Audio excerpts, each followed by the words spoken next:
Shalom, shalom, mon frère, ma sœur, mon bien-aimé dans le Seigneur. Que Dieu vous bénisse. Je viens rapidement partager avec vous quelque chose qui monte dans mon cœur de partager avec vous de la part du Seigneur. C'est tiré dans le livre de Luc 5, l'histoire, à partir du premier verset, l'histoire de Pierre. La Bible dit Pierre a péché toute la nuit pour rien gagner, c'était l'échec. Mais selon le recherche, un vrai pêcheur savent quand même là où il va travailler, si il peut gagner des poissons ou pas. Parce que par rapport à son expérience, ils savent quand ils regardent l'endroit, ils savent que là, on peut gagner des poissons. Et là, c'est compliqué. Mais ce qui m'étonne, la Bible dit Pierre a pêché toute la nuit, mais il n'a rien gagné. C'était l'échec. C'était l'échec. Malgré son expérience, et nous avons compris que c'était son travail. Il a eu beaucoup de temps avec son travail. Mais comment ils peuvent pêcher toute la nuit pour rien gagner dans un endroit? Parce qu'ils savaient que là-bas, il va gagner. Bien nommé dans la vie, on peut échouer. On peut échouer malgré nos capacités, malgré nos qualités, malgré les atouts que nous avons, nous pouvons aussi échouer. J'ai connu dans ces mondes des femmes belles, quand tu les regardes, oh waouh, elle est jolie, elle est instruite, elle a des atouts, tout complet. Mais pour accéder au mariage, c'est tout un problème. Tu regardes à côté d'elle, ses copines se marient calmement, facilement, mais elle, c'est tout un problème d'échec. Je connais des couples heureux, stables, mais pour faire même un enfant, c'est tout un problème. Ils ont allé chercher les médecins modernes, traditionnels, ça ne marche pas. C'est l'échec. Je connais des hommes intelligents, sages, avec des diplômes qualifiés, mais pour accéder dans un certain niveau de vie, c'est tout un problème d'échec. Il y avait un papa, il faisait des conférences, comment stabiliser le mariage, comment être heureux, comment protéger le mariage, et comment éduquer les enfants pour les amener au récit de la vie. Mais un jour, ce papa-là lui-même a divorcé. Et ses filles ont même fait des enfants avant accéder au mariage. Et les gens commençaient à lui demander des questions. Malgré tout ce que nous prêchons, malgré tout ce que nous enseignons avec ta sagesse-là, tu es divorcé et regarde tes enfants. Bien-aimé, l'échec. Malgré tout ce que nous avons, nous pouvons échouer. Malgré toutes nos qualités, nous pouvons échouer. Malgré ta beauté, tu peux échouer. Malgré ton intelligence, ton diplôme, ton travail, ta richesse, tu peux échouer. Voilà pourquoi ne confions pas à ce que nous avons comme des qualités. Ne confions pas à ce que nous avons comme des qualités, les atouts, mais confie-toi à l'Éternel. La Bible dit, sans moi, vous ne pouvez rien faire. Dieu sait que tu es intelligent. Dieu sait que tu as un diplôme. Dieu sait que tu es belle. Dieu sait que tu as l'argent. Mais malgré tout ce que tu as, sans lui, tu ne peux rien faire. Alors pose-toi des questions. Pourquoi? Pourquoi les hommes riches, les hommes forts, tu les trouves aussi dans les loges? Pourquoi? Parce que malgré tout ce que nous avons, il faut qu'il y ait un esprit pour qu'il puisse éclairer ce que nous avons. Si nous voulons réussir à aller au-delà, il faut qu'il y ait un esprit pour nous pousser à aller, pour nous pousser dans la réussite. Voilà pourquoi ce que nous avons, ça ne suffit pas. Regardez Pierre, malgré sa connaissance, malgré son expérience, il a échoué.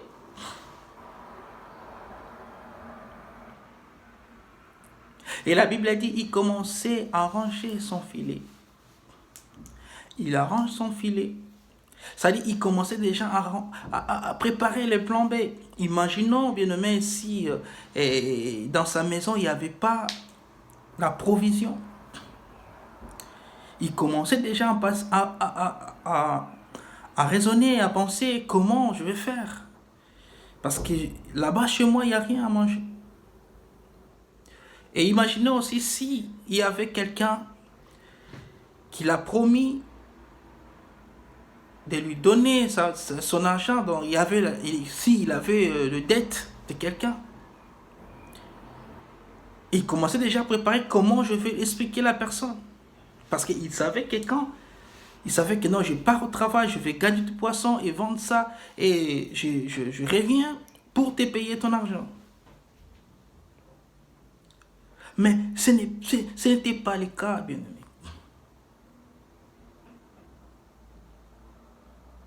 C'est-à-dire, en lui, il y avait des stress des gens. En lui, il pensait déjà beaucoup parce que c'était l'échec pour lui. Peut-être nous passons les moments compliqués, bien-aimés. Nous passons dans les échecs compliqués, bien-aimés. Je ne sais pas là où tu es coincé. Je ne sais pas là où ça ne marche pas. Je ne sais pas, tu commences déjà à préparer le plan B. Parce que ça ne marche pas, je vais faire ça. Parce que ça ne marche pas, je vais aller faire ça. Parce que mes études, il n'y a personne pour me donner l'argent, payer. Je vais vendre mon corps. Parce que je vois, je n'ai pas de papier, je vais faire ça pour gagner comme tout le monde. Parce que je vois, je n'accède pas au niveau supérieur, je vais aller toucher, faire ça. Parce que je n'ai pas d'enfant, je vois l'âge avancé, bientôt là c'est l'âge de ménopause. Je vais aller chercher ça, je vais aller chercher comme ça. Bien-aimé dans le Seigneur. Mais la Bible dit, malgré ces temps-là que Pierre a rangé son filet, il y avait un homme. Il s'appelle Jésus. Derrière lui, il y avait la foule qui lui suivait pour écouter la bonne nouvelle de Dieu, la parole qui vivifie. Et Jésus a regardé, a pointé seulement Pierre pour aller demander la barque de Pierre. Mais tout autour là-bas, peut-être il y avait aussi des pêcheurs qui réussissaient leur travail. Il y avait des pêcheurs qui ont gagné et puis ils vendent leurs poissons et peut-être ils buvaient déjà le vin. Mais pourquoi aller juste chez la personne qui a échoué? Pourquoi aller seulement chez la personne qui a des stress dans sa tête? Pourquoi?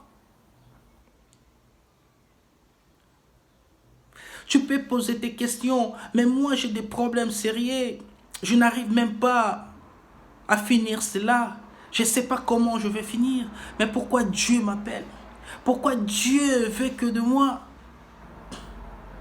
Laisse-moi te dire, Dieu aime utiliser les hommes qui ont échoué. Dieu aime travailler avec les gens qui sont rejetés dans la société. Dieu aime travailler avec les hommes faibles pour éclater sa puissance. Quand Dieu te voit, il ne voit pas ta faiblesse. Quand Dieu te voit, il voit ton problème là comme la solution. Quand Dieu te voit, il voit tes soucis là comme la solution. Quand Dieu te regarde, il voit ton stérilité là comme la solution pour qu'il puisse éclater sa puissance. Et la Bible dit, Jésus a demandé la barque de Pierre et Pierre a donné facilement. Pierre, il pouvait aussi murmurer. Pierre, il pouvait aussi refuser. Parce que normalement, tu vois, quelqu'un qui a beaucoup travaillé toute la nuit, le matin, il y a fatigue, sommeil, toutes des choses comme ça. Il pouvait dire non. Mais Pierre, la Bible dit, a donné, laissé sa barque à Jésus.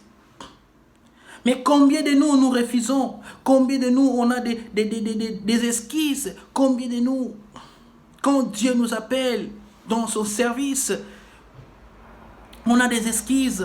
Parce que l'école ne marche pas, parce que mes études ne marchent pas, parce que mon mariage ne marche pas, parce que mon mari a dit tard, parce que ma femme, voilà, parce que mes parents, parce que ma famille, voilà, parce que le travail, parce que mon chef, parce que la santé, parce que, on a des raisons. Mais Pierre, il pouvait aussi refuser à cause des raisons, c'est normal, mais Pierre a donné sa barque. Bien-aimé, donnez ta barque à Jésus. Donnez ta barque à Jésus.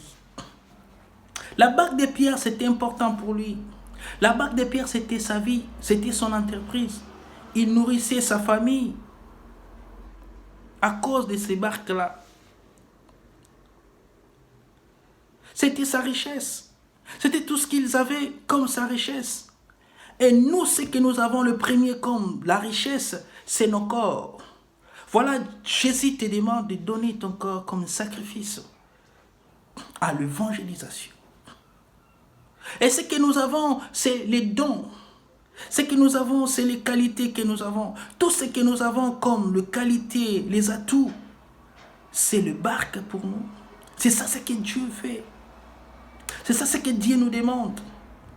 Bien-aimé, donne ta barque à Jésus. Jésus a demandé la barque de Pierre pour évangéliser. Dieu veut que tu puisses donner aussi ta barque pour l'évangélisation. Donne ta beauté pour l'évangélisation. Tu sais parler, fais ça pour l'avancement de l'œuvre de Dieu. C'était le don de chanter. Chanter pour l'avancement de l'œuvre de Dieu, bien-aimé.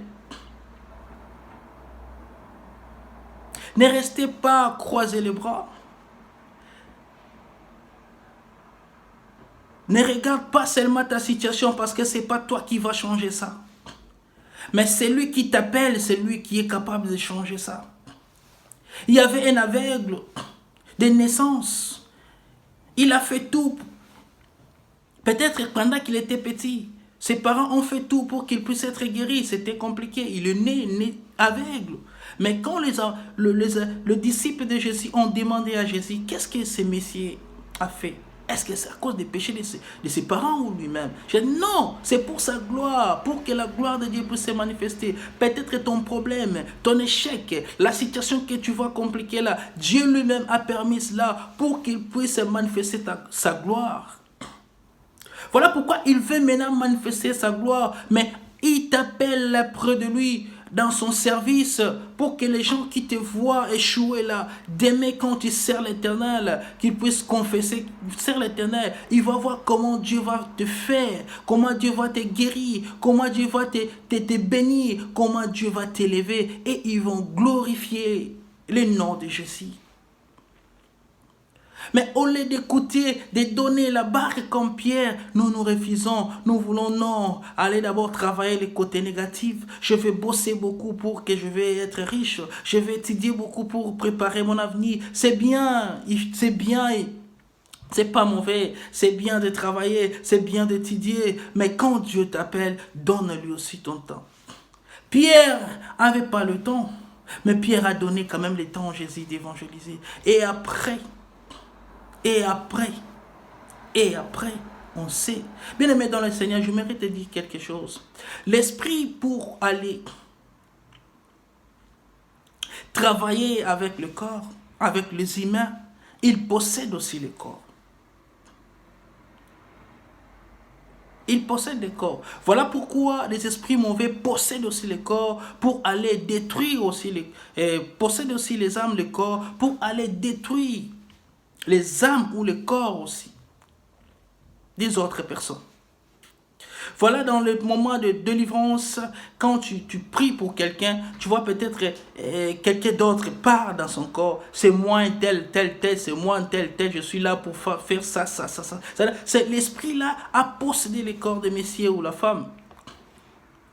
Et voilà pourquoi Dieu nous a montré, pour venir nous racheter, pour venir nous sauver, il a pris le corps, Jésus a pris le corps. Il était sur la terre comme toute personne. Il a mangé avec les personnes. Il a fait tout et pour nous racheter. Mais dans les temps que nous sommes, il ne pouvait pas retourner avec le corps, mais il travaille avec son esprit, l'Esprit Saint. Voilà pourquoi quand nous avons l'Esprit Saint, lui, Dieu, il travaille en même temps partout dans le monde. Mais Jésus frappe dans ton cœur, laisse-moi l'espace que je rentre. Quand Jésus regarde ce monde, il voit comment les gens meurent, il voit comment les gens souffrent. Il y a des maladies compliquées, des cancers, sida, des trucs compliqués, des maladies compliquées. Il voit comment les diables tuent les âmes, les diables tuent les hommes, les diables détruisent le monde. Dieu a besoin de délivrer son peuple. Dieu a besoin de guérir les malades. Dieu a besoin de ressusciter les morts. Mais il ne peut pas faire ça lui-même. Voilà pourquoi il vient toquer dans ton cœur, de laisser l'espace qu'il rentre et travaille avec toi par son esprit. Mais nous disons non, bien-aimé. Peut-être tu dis non, je ne vais pas. Je vais d'abord s'occuper dans mon mariage. Je vais d'abord s'occuper dans mon travail. Je vais d'abord.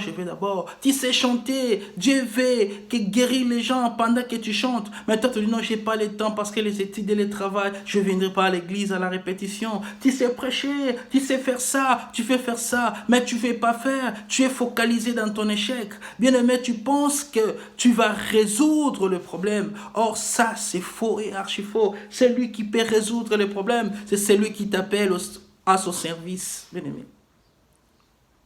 Ce n'est plus le temps de croiser les bras, parce qu'un sorcier, il prend la sorcellerie aujourd'hui même, il prend le poste pour travailler, pour détruire. Mais nous les chrétiens, nous voulons pas travailler. Il y a des gens qui disent, moi je suis chrétien simple, tu viens à l'église, tu croises les bras. Non, bien-aimé dans le Seigneur, travaillons pour la gloire de Dieu. Ne se focalisez pas dans ton échec. Ne se focalisez pas dans ce que tu es en train de voir, ça ne marche pas. Car Dieu est capable de changer cela. Prends la décision de travailler pour le Seigneur. Ce n'est plus le temps de rester à côté. Ce n'est plus le temps de se chamailler entre nous les chrétiens. Ce n'est plus le temps de se chamailler, de jalousie, des choses comme ça. Non, c'est le temps de s'élever et de servir le Seigneur. C'est le temps de s'élever pour aller dépeupler les camps du diable. Nous refusons d'aller avant, nous refusons de donner le corps, nos barques à Jésus. Mais quand il y a des prières, des combats, il y a des prières, nous demandons beaucoup à Dieu. Nous demandons quoi, bien-aimé? Nous demandons à la personne que nous désobéissons. Laisse-moi te dire, si tu te focalises dans ton échec, tu resteras dans ton échec. Mais si tu te focalises dans l'œuvre de Dieu, tu prends la décision de servir le Seigneur, tu donnes ta barque comme Pierre, tu seras béni. Parce que la Bible dit, après d'évangéliser, Jésus a dit à Pierre, jetez maintenant ton filet. Et Pierre, il savait que là, déjà, j'ai travaillé. Il dit, Seigneur, je n'ai pas. J'ai travaillé ici toute la nuit, mais je n'ai rien gagné. Dieu a dit quoi? Avance un peu. Allez un peu là-bas dans la profondeur. Avance un peu et jette. C'est Dieu qui connaît le chemin de ta réussite. Peut-être tu t'échoues parce que tu cherches à gauche, mais Dieu sait qu'il faut chercher à droite, bien-aimé.